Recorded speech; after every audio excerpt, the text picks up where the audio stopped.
मुख्यमंत्री मनोहर लाल खट्टर का जन संवाद कार्यक्रम हिसार जिले के खरड़ गांव के सरपंच के परिवार की जिंदगी पर भारी पड़ा है, जिसमें हिसार जिले के खरड़ गांव में 5 दिनों पहले ही 30 के करीब युवकों ने वहां पर लाठियों से सरपंच रमेश सैनी के घर पर हमला कर दिया था और पूरी घटना का सीसीटीवी फुटेज भी सामने आ चुका है।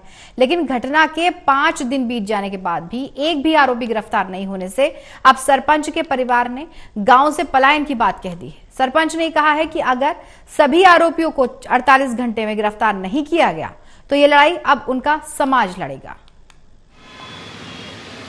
हरियाणा के मुख्यमंत्री मनोहर लाल खट्टर के जन संवाद कार्यक्रम में हिसार जिले के खरड़ गांव के सरपंच को जमीन पर कब्जे का मामला, पंचायती जमीन पर कब्जे का मामला उठाना बेहद भारी पड़ा है। पूरे परिवार की जिंदगी पर खतरा मंडरा रहा है और करीब 30 की संख्या में हमलावरों ने घर में दाखिल होकर गंडासियों से वार किए हैं, परिवार के लोगों को जख्मी किया और इस घटना के 5 दिन बीत जाने के बाद भी अभी तक एक भी आरोपी की गिरफ्तारी नहीं की गई। पुलिस की कार्रवाई से बेहद निराश ये सरपंच का परिवार इस वक्त नजर आ रहा है और न सिर्फ सरपंच का परिवार बल्कि पूरे के पूरे गांव में संवेदनशील माहौल इस वक्त बना हुआ है। अब हिसार के आईजी से मुलाकात कर पूरे घटनाक्रम का ब्यौरा आईजी को दिया गया और पुलिस से अब इंसाफ की उम्मीद परिवार लगाए हुए, लेकिन खतरा लगातार बढ़ता जा रहा है। ऐसे में सुरक्षा की मांग भी इन तमाम सरपंच और उनके सहयोगियों की तरफ से प्रशासन के सामने, सरकार के सामने रखी गई है, लेकिन एक भी आरोपी की गिरफ्तारी नहीं होने से अब सख्ते की हालत में ये तमाम लोग नजर आ रहे हैं। मुझे बताइए कि आखिर ये पूरा मामला क्या था और अब किस तरह की स्थिति आप लोगों के सामने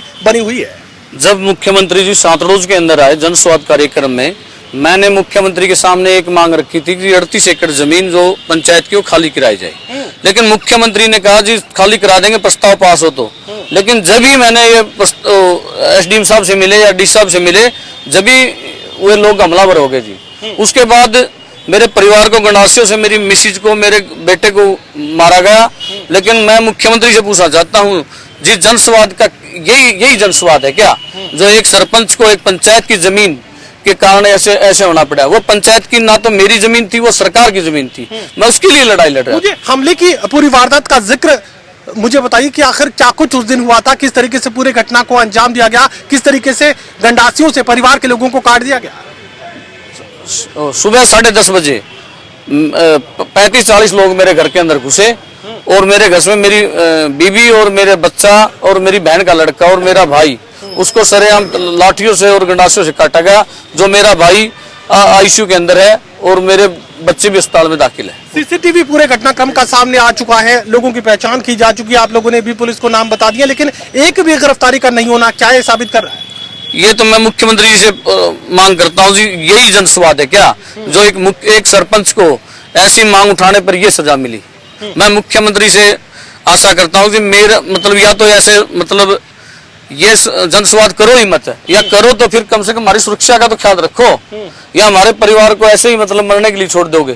सरपंच के प्रधान भी इस वक्त हमारे साथ बने हुए हैं, सरपंच एसोसिएशन के प्रधान है भगवान दास। मुझे बताइए कि अगर जनसंवाद कार्यक्रम में जमीन पर, पंचायती जमीन पर कब्जे का मामला कोई सरपंच उठाता है तो क्या पूरे परिवार को गंडासियों से काट दिया जाएगा? हाँ बिल्कुल, ये तो ये खरड़ गांव का देख रहे हो आप, पंचायत की जमीन खाली करवाने के लिए में ये सरपंच इस पे हमला हुआ है और सभी पंचायतें चाहती है पंचायत की जमीन खाली हो, जितनी भी पंचायत की जमीन है सभी सरपंच चाहते हैं पंचायत की जमीनें खाली हो, लेकिन इस तरह से हमले सरपंचों पे होंगे तो कैसे पंचायत की जमीनें खाली हो? चलिए मुझे बताइए कि परिवार पर खतरा तो लगातार बढ़ता जा रहा है, सुरक्षा की मांग भी पुलिस के सामने रखी गई है, एक भी आरोपी की गिरफ्तारी नहीं हुई, आगे क्या कुछ इस मामले में अब आप लोग कार्रवाई करने जा रहे हैं?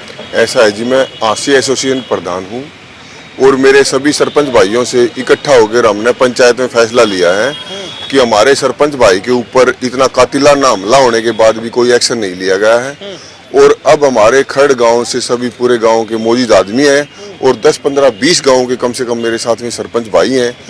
आज हमने पंचायत के ऊपर विश्वास, सिर्फ एडीजीपी साहब के ऊपर विश्वास करके पूरी पंचायत और 20-25 गांव के जो सरपंच भाई हमारे साथ में आए हैं वो एडीजीपी से रिक्वेस्ट करके आए हैं और इस अफसर के ऊपर हमारे को भरोसा भी है कि हमारे को न्याय मिलेगा, लेकिन अब तक पुलिस ने कोई ठोस कदम नहीं उठाया। एक भी आरोपी की गिरफ्तारी नहीं की गई, अब आगे क्या?